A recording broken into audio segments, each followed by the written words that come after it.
At dahil nga hilig ko naman ang kotse at hilig ko rin naman ang magpapagayo, ay ano naman kaya kung subukan natin gumawa na rin kotse na lumilipad. Wari ko may hirapan ako din tari Honda CB. There you have it mga boss. Ay bago natin simulan ng lahat, ay tara muna din gagawa muna tayo ng plano. Ay para nga namang architect at may blueprint pa. Ay di arit aking idin-drawing la. Ang gusto kong maging itsura ng aking papagayo. At mukha nga mapapalaban din Di arit kumuha na nga ako ng aking gulok at saka ng kawayan. At nagsimula na rin ako sa pagkakayas. Talaga namang nakapag-imbento na naman Sabi ng aking mga kasama ay ako may hirapan nga daw. Yung ganamang naisipang gawin ay papagayong kotse. Ay syempre manghihinayang din nga naman at kana may baka hindi makalipad. Ang sabi ko siya ay tuloy na at sayang din nga naman ang plano. Ang pagbubuo ko na rin sa umpisa ay napakalayo sa itsura ng kotse. Ay parang yung ordinaryong papagayo laang. Ultimo pati mga kasama ko yung nahihirapan sa plano ko.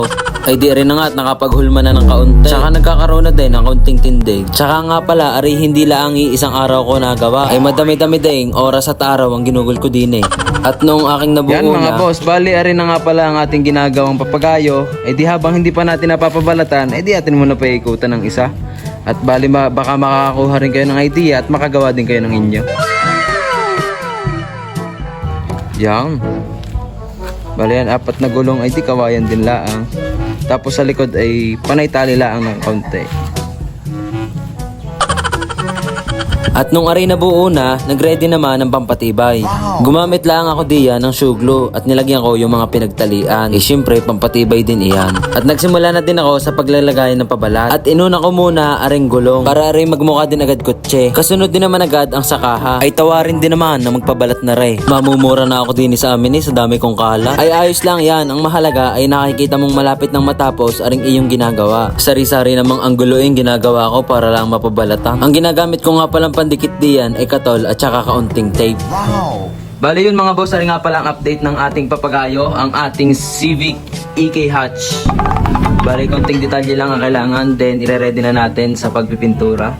Tapos dito sa may parting headlight, medyo nahirapan lang tayo, kaya nag-improvise lang tayo. Naman natin sa medyo malayo, umahawig-hawig na siya sa Civic. Mga boss, bali habang nire-ready natin na rin ating papagayo, eto, kumuha muna tayo ng ibang pang detalye para mas mapaganda pa natin ang ating ginagawang papagayo. Abang nga naman at nakapaglagay pa ng taillight, ay madali na yung makikita kahit traffic.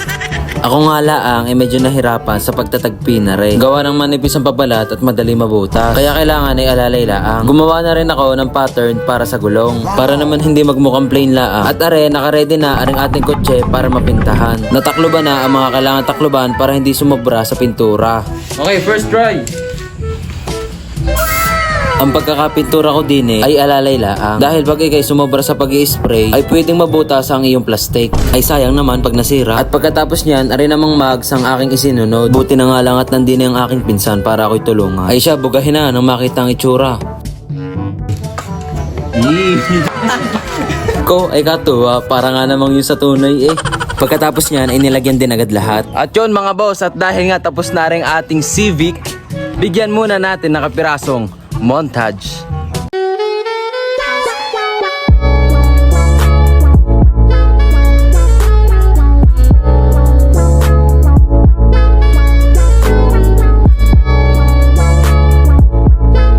Are na nga at nagready na sa pag-alis. Sabi ng kapatid ko, siya na daw magdadala para makita niya din ang paglipad. Sa parting iyan ay medyo kinabahan nga ako at hindi ko nga alam kung ari lilipad o hindi.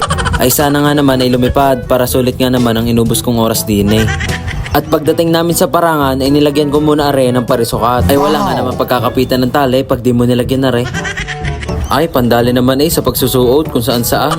At ari na nga at inihahanda na. Nagpresenta na din ang aking kapatid na siya na rin daw ang magtatalang. Sabi ko, kabait mo naman. Ari nga palang aming pagpapaliparan ay tubuhan kaya ari medyo malawak. At nagsimula na din sa pagtutustos. Tustos na may kaunting kaba. Ay siya, testingin na.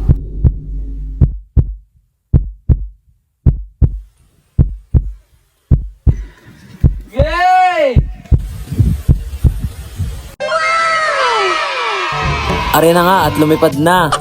Kakatuwa naman, isang talang Wow! Sulit na sulit ang mga planong ginawa din Ay atin munang panoodin ng paglipad at sadyang ako'y natutuwa laang.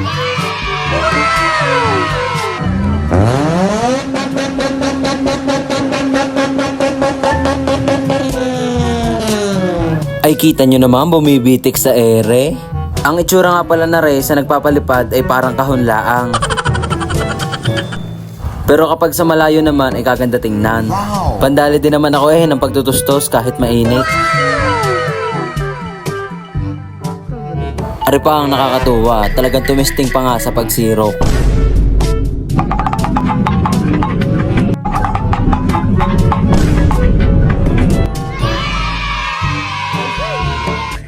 Talaga namang nakabawi pa nga ng pag-ahon.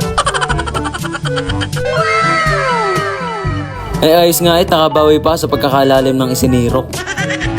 Yon mga boss, bali napababa na namin nga aring papagayo, hindi lang namin na-videoan at talagang napakahina ng hangin. Ayun, salamat nga pala sa lahat na tumapost nitong ating video. At nga pala sa mga gusto kumuha ng pattern nito, isesend ko na lamang sa inyo. Ayun, salamat sa inyo. Okay.